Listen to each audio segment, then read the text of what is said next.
नमस्कार, KP news के Karnataka bulletin में आपका स्वागत है। मैं हूं अश्विनी आपके साथ। चलिए एक नजर डालते हैं आज की अहम सुर्खियों पर।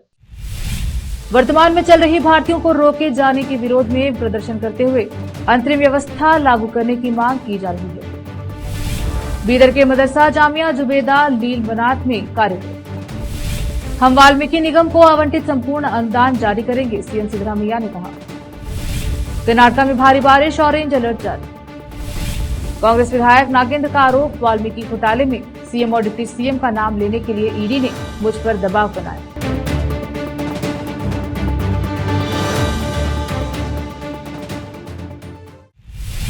समाचारों का सिलसिला शुरू करते हुए देखते हैं समाचार विस्तार से। जैसा कि कांग्रेस पार्टी ने 2023 के लिए अपने चुनावी घोषणा पत्र में छठी गारंटी की घोषणा की है। वर्तमान सरकार को सुप्रीम कोर्ट के फैसले के अनुसार 1 अगस्त को राज्य में आंतरिक आरक्षण लागू करना चाहिए। आंतरिक आरक्षण लागू होने तक बैकलॉग सहित किसी भी पद की भर्ती न किए जाने की जनगणना रिपोर्ट के मुद्दे को सामने लाना और एससी आंतरिक आरक्षण लागू करना स्वीकार्य नहीं है। अगर सरकार सुप्रीम कोर्ट के आदेश का उल्लंघन जारी रखती है तो उसे आगे बहुत गंभीर लड़ाई का सामना करना पड़ेगा। सुप्रीम कोर्ट के मुख्य न्यायाधीश ने अपने फैसले में कहा है कि राज्य सरकार अनुच्छेद 15(4), 16(4) के तहत शक्तियों का उपयोग करके राज्य सरकार के सामाजिक और आर्थिक पिछड़ेपन को पहचान कर आरक्षण के अलावा विशेष अवसर बनाने के लिए स्वतंत्र है। आज अनुसूचित जाति आंतरिक दुराचार प्रवर्तन संघर्ष समिति और मादिगा संगठनों के संघ की ओर से डॉक्टर अंबेडकर सर्किल पर मानव श्रृंखला बनाकर रास्ता अवरुद्ध कर जिला कलेक्टर के माध्यम से राज्यपाल एवं मुख्यमंत्री को निवेदन सौंपा गया। कैमरामैन पपुराज का कवरेज। बीदर शहर के पुराने क्षेत्र में रहे मनियार तालीम में स्थित मदरसा जामिया जुबेदा लील बनात की छात्रा आयशा ने कुरान का हिफ्ज मुकम्मल कर लिया है। अब वह एक ही समय में पूरी कुरान पढ़कर सुना सकती है। आज इस संबंध में एक कार्यक्रम आयोजित किया गया जिसमें मदरसे में पढ़ने वाले छात्राओं को पुरस्कार से सम्मानित किया गया। कार्यक्रम की अध्यक्षता मौलाना अब्दुल गनी खान ने की। इस अवसर पर अतिथियों के रूप में मौलाना इफ्तिखार, अब्दुल हकीम, सैयद अब्दुल रईस, एचडीएन फयाज और अलहाज अब्दुल रजाक अमीरी ने छात्रों को पुरस्कार देकर सम्मानित किया। इस अवसर पर मौलाना अब्दुल गनी खान ने मीडिया से बात की। कैमरामैन पपुराज का कवरेज। ये बहुत मुबारक मौका है। इस मौके पे हम सबों को बुलाकर इस बात का एहसास हुआ है कि अल्लाह रब्बुल इज़्ज़त ने बच्चियों के सदक़े में कुरान की निस्बत से हम सबों को भी इस एक सआदत का मौका मिला है। अल्लाह रब्बुल इज़्ज़त से दुआ है कि अल्लाह रब्बुल इज़्ज़त इस मदरसे को दीन दुनिया चौबनी तरक्की नसीब फरमाए और तमाम हज़रात की मेहनतों को कबूल फरमाए। एक बात याद रखनी चाहिए कि दुनिया में बहुत सारी चीज़ें हैं जो दुनिया में ही ख़त्म हो जाती है। उसका वजूद दुनिया में होता है और दुनिया में ही ख़त्म हो जाती है। कुछ चीज़ें ऐसी है जो ताअबद से लेकर ताहयात से लेकर ताअबद तक रहता है, यानी ज़िंदगी में भी वो बाकी रहता है और मरने के बाद भी वो बाकी रहता है। दुनिया की जितनी भी चीज़ें, जितनी भी अशिया हैं, वो एक ना एक दिन ख़त्म हो जाती है, क्योंकि दुनिया भी एक दिन ख़त्म होने वाली है। सूरह रहमान में अल्लाह रब्बुल इज़्ज़त ने फरमाया, कुल्लु मन अलैहा फ़ान व यब्क़ा वजहु रब्बिका ज़ुल जलाली वल इकराम। हर चीज़ ख़त्म हो जाएगी, सिर्फ रहमान की ज़ात बाकी रहेगी। तो दुनिया में हर चीज़ फ़ना है और दुनिया खुद फ़ानी है। लिहाजा हमें कुछ चीज़ पर मेहनत करना चाहिए जो बाकी है और बाकी रहने वाली है। बड़ी खुशी होती है कि ये बच्चियाँ जिन्होंने कलाम इलाही को अपने सीनों में बसाया है और अपने सीनों में महफूज किया है, ये बहुत बड़ी सआदत है कि ये कुरान अबद से है और अज़ल तक रहेगा, हमेशा से है और हमेशा रहेगा। ये कभी फना होने वाली ज़ात नहीं है, फना होने वाली किताब नहीं है। बिल आलमीन वस्सलातु वस्सलामु अला सय्यिदिल अंबिया वल मुरसलीन व अला आलिहि व अस्हाबिहि अजमाइन, अम्मा बाद। जामिया जुबेदा लिल बनात की तालिबा आयशा तलत बिनते मोहम्मद अनीस साहब, अल्हम्दुलिल्लाह ये तालिबा एक बैठक में कुरान मजीद सुनाने की सादत हासिल की है और आज शशमाई इम्तिहान हुआ।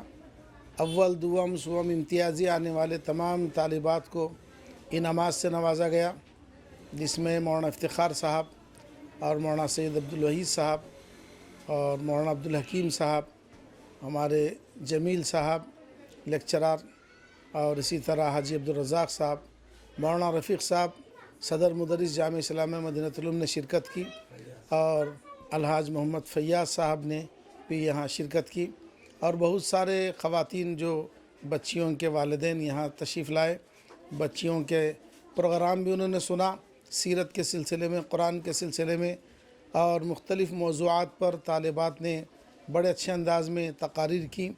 अल्लाह उनके सुनाने को कबूल फ़रमाए और इस इदारे को अल्लाह कबूल फ़रमाए।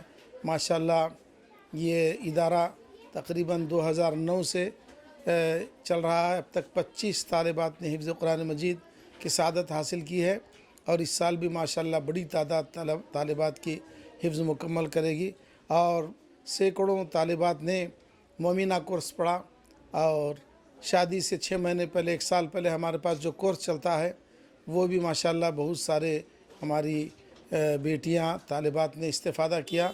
मैं गुजारिश करता हूं जामिया ज़ुबैदा लिल बनात आपके खिदमत के लिए है। आप अपनी दुख्तरान को, अपनी बेटियों को ज़रूर यहाँ भेजिए इंशाअल्लाह दीनी तालीम से, बल्कि ख़ास तौर पर शादी से पहले शोहर के हुकूक़ और इज़्दिवाजी खुशगवार इज़्दिवाजी ज़िंदगी गुजारने से मुताल्लिक़ बहुत अहम और ज़रूरी, औलाद के तरबियत से मुताल्लिक़ बहुत ज़रूरी और अहम तरीन किताबें पढ़ाई जाती हैं। इसलिए मैं गुजारिश करता हूँ जहाँ दुनियावी तालीम हम हासिल करवा रहे हैं तालिबात को, वहाँ पर दीनी तालीम जो एक फ़रीज़े का दर्जा है वो यहाँ पर दी जाती है, जिसको मोमिना कोर्स कहते हैं। मैं गुजारिश करता हूँ कि इस सिलसिले में माशाअल्लाह जामिया खिदमात अंजाम दे रहा है, इससे इस्तेफ़ादा कर सकते हैं। अल्लाह पाक हम सबको अमल की तौफ़ीक़ अता फ़रमाए। रोकते हैं समाचारों का सिलसिला, लेते हैं छोटा सा ब्रेक। हिंदुस्तान के हर कोने में हम हैं मौजूद, 24 घंटे हालात पर गहरी नजर, खबरों से जुड़े चुपते सवालात और आपको दिखाता है धार्मिक, सामाजिक, राजनीतिक, लोकल और इंटरनेशनल न्यूज की सबसे बेहतर कवरेज, जो आपको रखती है हर पल बाखबर। देश और दुनिया भर की खबर के लिए देखते रहें केपी न्यूज 24/7।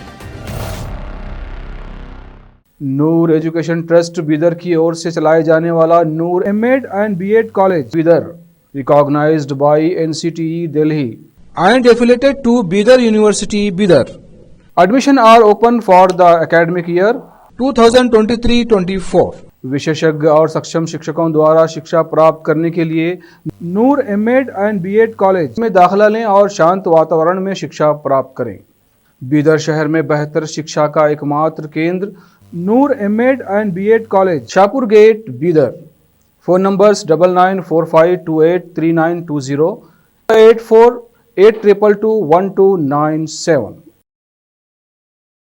आज के इस कॉम्पिटिटिव दौर में बच्चों को अच्छी शिक्षा, अच्छा ज्ञान और अच्छे प्रतिभाओं की बेहद जरूरत है। इसके बिना बच्चों का अच्छे नागरिक बनना नामुमकिन है। अच्छी शिक्षा और अच्छा ज्ञान अच्छे स्कूल और कॉलेज ही दे सकते हैं। बीदर शहर में ऐसी ही बेहतर शिक्षा और ज्ञान देने वाले स्कूल और कॉलेज शरण बसप्पा अप्पा के नाम पर चलाए जा रहे हैं, जहां केजी से लेकर पीजी तक हर कोर्स उपलब्ध है। Lingaraj Appa engineering college Bidar AICTE approved and BTU affiliated, जहां पर सभी प्रकार के इंजीनियरिंग कोर्सेज उपलब्ध हैं और इसके अलावा MBA के सभी कोर्सेज यहां पर उपलब्ध हैं। एडमिशन ओपन हो चुके हैं। एडमिशन के लिए प्रिंसिपल डॉक्टर रीता पाटिल से संपर्क करें। Contact number 8792506036, 9739555023, 9986291615। उसी तरह Channabasamma BCA and BCom college AICTE approved, Gornalli Bidar. Admissions के लिए प्रिंसिपल डॉक्टर सतीश प्रतापपुर से संपर्क करें। कॉन्टैक्ट नंबर 9916464964, 8792506036 और शरण Basaveshwara residential PU college. Admissions के लिए कॉन्टैक्ट नंबर 9741213165, 9945571908। 8310108585 9880388838। इसके अलावा Sharan Basava public school Gornalli Bidar affiliated to CBSE। Contact number 9742082996 9945571908 8050274555। इन सभी स्कूल और कॉलेजों में विशेषज्ञ शिक्षकों द्वारा बेहतर शिक्षा दी जाती है और छात्रों की प्रतिभाओं को बढ़ाया जाता है। यहाँ पर विशाल क्लासरूम्स के अलावा सभी सुविधाएं उपलब्ध हैं। खुले और बेहतर वातावरण में शिक्षा दी जाती है। अपने बच्चों को शिक्षा और ज्ञान का बेहतर तोहफा देना चाहते हैं तो इन स्कूलों और कॉलेजों में एडमिशन करवाकर अपने बच्चों को भविष्य के अच्छे और शिक्षित नागरिक बनाएं। आज ही अपने बच्चों का एडमिशन करवाइए और बच्चों के भविष्य को उज्जवल बनाइए। ब्रेक के बाद स्वागत है आपका, देखते हैं समाचार। वाल्मीकि जयंती समारोह से पहले मुख्यमंत्री सिद्धरामैया ने कहा है कि राज्य सरकार वाल्मीकि अनुसूचित जनजाति कल्याण निगम को आवंटित पूरी राशि जारी करेगी। उन्होंने कहा कि 89.63 करोड़ रुपए की हेराफेरी हुई है, जिसमें से 5 करोड़ रुपए पहले ही वापस मिल चुके हैं और 71.54 करोड़ रुपए वसूले जा चुके हैं। विशेष जांच दल एसआईटी ने सरकार को सूचित किया है कि उन्हें शेष 13 करोड़ रुपए वापस मिल जाएंगे। उन्होंने कहा इसके साथ ही पूरी राशि वसूल हो जाएगी। सीएम ने कहा कि चूंकि मामला कोर्ट में है, इसीलिए राज्य सरकार कोर्ट के आदेश के अनुसार कार्यवाही करेगी। उन्होंने कहा कि कई लोगों ने निगम द्वारा अनुदान के आवंटन पर चिंता जताई है, जो अनियमितताओं से ग्रस्त है। मुख्यमंत्री ने कहा है कि उन्होंने समाज कल्याण विभाग के अधिकारियों को एसटी प्रमाण पत्र जारी करने के बारे में एक परिपत्र जारी करने का निर्देश दिया है, क्योंकि अधिकारियों ने फर्जी प्रमाण पत्रों के मुद्दे को उठाया है। उन्होंने कहा है कि एसटी प्रमाण पत्र प्राप्त करने को लेकर कुछ भ्रम है और परिपत्र इन मुद्दों को स्पष्ट और हल करेगा। भारतीय मौसम विज्ञान विभाग आईएमडी ने उत्तर पूर्वी मानसून एनईएम के आगमन और दक्षिण पश्चिम मानसून एसडब्ल्यूएम की वापसी की घोषणा की। इसके अलावा सिस्टम के गठन को देखते हुए आईएमडी ने अगले 2 दिनों के लिए राज्य के अधिकांश हिस्सों के लिए ऑरेंज अलर्ट जारी किया है। बेंगलुरु आईएमडी के निदेशक कुवियारसन ने बताया है कि मंगलवार 15 अक्टूबर को कर्नाटक से एसडब्ल्यूएम वापस चला गया। इसके साथ ही दक्षिण पूर्वी प्रायद्वीप पर एनईएम शुरू हो गया है। हालांकि कर्नाटक के अधिकांश हिस्सों में रविवार से ही बारिश हो रही है। बेंगलुरु शहरी जिला आयुक्त ने मंगलवार को शहर के सभी स्कूलों, सरकारी और निजी बुधवार को बंद करने के आदेश जारी किए हैं। हालांकि आदेश में कहा गया है कि सभी कॉलेज, आईटीआई और अन्य संस्थान हमेशा की तरह काम करेंगे, क्योंकि गुरुवार को वाल्मीकि जयंती के लिए सरकारी छुट्टी है, इसलिए स्कूल 2 दिन बंद रहेंगे। कर्नाटक के पूर्व मंत्री बी नागेंद्र, जो बुधवार को जेल से बाहर आए, उन्होंने आरोप लगाया कि कर्नाटक महर्षि वाल्मीकि अनुसूचित जनजाति विकास निगम में करोड़ों रुपए के घोटाले में मुख्यमंत्री सिद्धरामैया और उप मुख्यमंत्री डीके शिव कुमार का आराम लेने के लिए ईडी ने उन पर दबाव डाला था। उन्होंने प्रवर्तन निदेशालय ईडी पर कांग्रेस सरकार को अस्थिर करने की साजिश के तहत भाजपा के दबाव में उन्हें गिरफ्तार करने का भी आरोप लगाया। यहाँ की एक विशेष अदालत ने सोमवार को कांग्रेस विधायक को जमानत दे दी, जिन्हें घोटाले के सिलसिले में ईडी ने गिरफ्तार किया था। नागेंद्र ने कहा, देश में शासन कर रही भाजपा किसी भी तरह कांग्रेस की सरकारों को अस्थिर करने की साजिश कर रही है। हमारी सरकार को अस्थिर करने के इरादे से 3 महीने तक ईडी द्वारा मुझे परेशान किया गया। वाल्मीकि घोटाले में मेरी कोई भूमिका नहीं होने के बावजूद अचानक मुझे गिरफ्तार कर लिया गया। भाजपा के केंद्रीय नेताओं ने दबाव में ईडी ने मुझे गिरफ्तार करके राज्य सरकार को अस्थिर करने की कोशिश की। जेल से रिहा होने के बाद पत्रकारों से बात करते हुए उन्होंने कहा कि घोटालों के सिलसिले में सिद्धरामैया और शिव कुमार का नाम लेने के लिए उन पर दबाव डाला गया था। उन्होंने कहा, मैंने इसे यह कहते हुए खारिज कर दिया कि जब मेरी भूमिका ही नहीं है घोटाले में, तो उनकी सीएम और डीसीएम भूमिका कहाँ है, सरकार की भूमिका कहाँ है। बैंक में जो घोटाला हुआ और सरकार के बीच कोई संबंध नहीं है। इसके बावजूद राज्य और केंद्र दोनों से भाजपा ने साजिश रची, जैसा कि उन्होंने कूड़ा घोटाले में किया है। रुकते हैं एक और छोटे से ब्रेक के लिए, जल्द लौटेंगे ब्रेक के बाद। हिंदुस्तान के हर कोने में हम हैं मौजूद। 24 घंटे हालात पर गहरी नजर, खबरों से जुड़े चुपते सवालात, और आपको दिखाता है धार्मिक, सामाजिक, राजनीतिक, लोकल और इंटरनेशनल न्यूज की सबसे बेहतर कवरेज, जो आपको रखती है हर पल बाखबर। देश और दुनिया भर की खबर के लिए देखते रहें केपी न्यूज 24/7।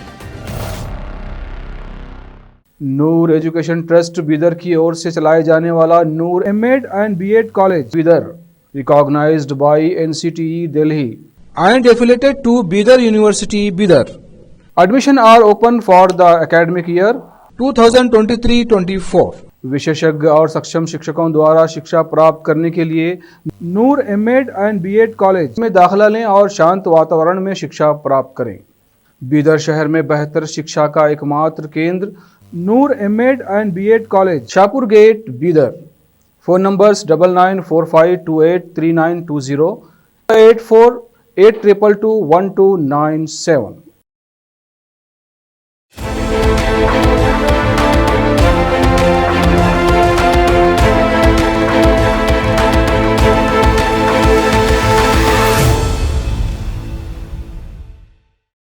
ब्रेक के बाद स्वागत है आपका। देखते हैं समाचार।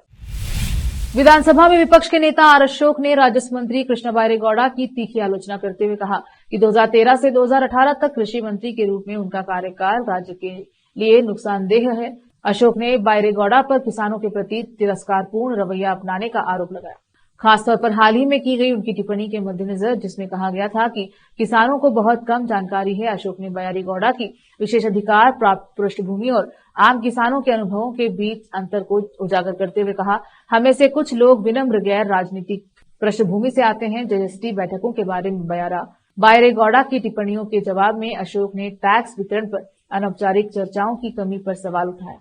इस बात पर जोर देते हुए कहा कि अन्य राज्य इस तरह की बातचीत में शामिल होने का प्रबंधन करते हैं। उन्होंने जंतर मंतर जैसे सार्वजनिक मंचों का इस्तेमाल राजकोषीय मामलों पर वास्तविक चर्चा के बजाय राजनीतिक दिखावे के लिए करने की पाखंड की ओर इशारा किया। अशोक ने सरकार पर मेरा टैक्स मेरा अधिकार अभियान जैसी राजनीति का इस्तेमाल करके लोगों का ध्यान महत्वपूर्ण मुद्दों से हटाने का आरोप लगाते हुए निष्कर्ष निकाला। 2017 में जीएसटी लागू होने के बाद से ही एक जटिल घोटाला पनप रहा है, जिसमें खामियों का फायदा उठाया जा रहा है और हर साल सरकारी खजाने से हजारों करोड़ रुपए निकाले जा रहे हैं। एक सूत्र के अनुसार सैकड़ों जालसाजों को पकड़ने के बावजूद मास्टरमाइंड अभी भी छिपे हैं। चुनौती अलग अलग राज्यों, संस्कृतियों और भाषाओं में प्रवर्तन की जटिलताओं में निहित है। सूत्रों ने बताया कि जांच अक्सर गतिरोध पर पहुंच जाती है क्योंकि धोखेबाज कई क्षेत्रों में काम करते हैं और पकड़े जाने से पहले ही गायब हो जाते हैं। एक वरिष्ठ अधिकारी ने बताया, हर साल हम अकेले कर्नाटका में 1000 से ज्यादा फर्जी कंपनियां बंद करते हैं, लेकिन फिर भी उतनी ही कंपनियां फिर से उभर आती हैं। अगर हम उन्हें 6 महीने के भीतर नहीं पकड़ पाते तो वे गायब हो जाती हैं और यह घास के ढेर में सुई ढूंढने जैसा हो जाता है। लेकिन वाणिज्यिक कर आयुक्त सी शिखा ने कहा कि विभाग इन मायावी ऑपरेटरों पर शिकंजा कसने की कोशिश कर रहा है। समिति जनशक्ति के साथ विभाग को एक कठिन लड़ाई का सामना करना पड़ता है, क्योंकि धोखाधड़ी करने वाली कंपनियों को बंद करना केवल पहला कदम है। अधिकारियों ने कहा है कि असली मास्टरमाइंड को पकड़ने के लिए महीनों की ट्रैकिंग की आवश्यकता होती है। उन्होंने कहा, इन कंपनियों को पकड़ना पैदल सैनिकों को गिरफ्तार करने जैसा है। असली अपराधी अभी भी खुलेआम घूम रहा है। शिखा ने कहा कि धोखाधड़ी करने वालों को पकड़ने के लिए देश भर में अभियान चलाए जा रहे हैं, जिसमें बायोमेट्रिक तकनीक भी शामिल है। पूर्व प्रधानमंत्री एच डी देवेगौड़ा पर कटाक्ष करते हुए उप मुख्यमंत्री डीके शिव कुमार ने मंगलवार को सबको चौंका दिया। उन्होंने कहा है कि वह बेंगलुरु और मैसूर के बीच विवादास्पद Nandi infrastructure corridor express nice सड़क के पक्ष में है। उन्होंने नव उद्घाटित एक्सप्रेसवे को खराब तरीके से डिजाइन किया करार देते हुए कहा कि मोटर चालकों के पास सड़क के किनारे शौचालय तक पहुंच नहीं है। शिव कुमार ने पत्रकारों से कहा कि गौड़ा ने सीएम रहते हुए एनआईसीई प्रोजेक्ट को मंजूरी दी थी, लेकिन उन्होंने इसका विरोध करना शुरू कर दिया क्योंकि उनके पास बिदादी में बहुत बड़ी जमीन और देवगिरी में करीब 400 एकड़ जमीन थी। उन्होंने कहा उन्होंने ब्लैकमेल किया। सभी अधिकारी डरे हुए थे। अगर देवेगौड़ा परिवार ने उसका विरोध नहीं किया होता तो रामनगर, चन्नपटना, कनकपुरा, मालवल्ली, मंदूर का विकास हो जाता। शिव कुमार ने कहा, मैं नाइस परियोजना के लिए पूरी तरह से तैयार हूं। उन्होंने कहा 6 लेन वाली यह सड़क बेंगलुरु ग्रामीण और मांड्या के वोकलिंगा बहुल क्षेत्रों के विकास में योगदान देगी। कर्नाटक प्रदेश कांग्रेस समिति के पीसीसी प्रवक्ता एम लक्ष्मण ने कहा है कि हुबली संघ दंगा घटना के संबंध में मामले वापस लेने के कर्नाटक सरकार के फैसले को लेकर विपक्षी दल मुसलमानों को निशाना बना रहे हैं। मैसूर में एक मीडिया कॉन्फ्रेंस को संबोधित करते हुए लक्ष्मण ने कहा, भाजपा मुसलमानों के खिलाफ नफरत फैला रही है और उसके नेता जहर उगल रहे हैं। लक्ष्मण ने कहा, भाजपा हुबली दंगों की घटना में केस वापस लेने के फैसले का सिर्फ इसीलिए विरोध कर रही है क्योंकि इसमें मुसलमान शामिल हैं। वे 43 मामलों में से अन्य मामलों के बारे में नहीं बोल रहे, जिनके बारे में कर्नाटक कैबिनेट ने फैसला लिया। भाजपा नेता मुसलमानों को आतंकवादी बताते हैं, लेकिन केंद्रीय मंत्री प्रहलाद जोशी और एमएलसी सीटी रवि जैसे नेता आतंकवादी हैं, जो समाज में विभाजन पैदा करते हैं और नागरिकों को में डर पैदा करते। उन्हें आतंकवादी घोषित किया जाना चाहिए।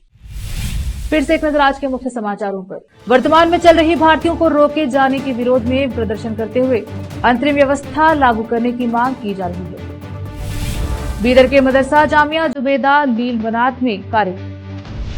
हम वाल्मीकि निगम को आवंटित संपूर्ण अनुदान जारी करेंगे, सीएम सिद्धरामैया ने कहा।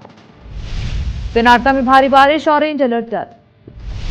कांग्रेस विधायक नागेंद्र का आरोप, वाल्मीकि घोटाले में सीएम और डिप्टी सीएम का नाम लेने के लिए ईडी ने मुझ पर दबाव बनाया।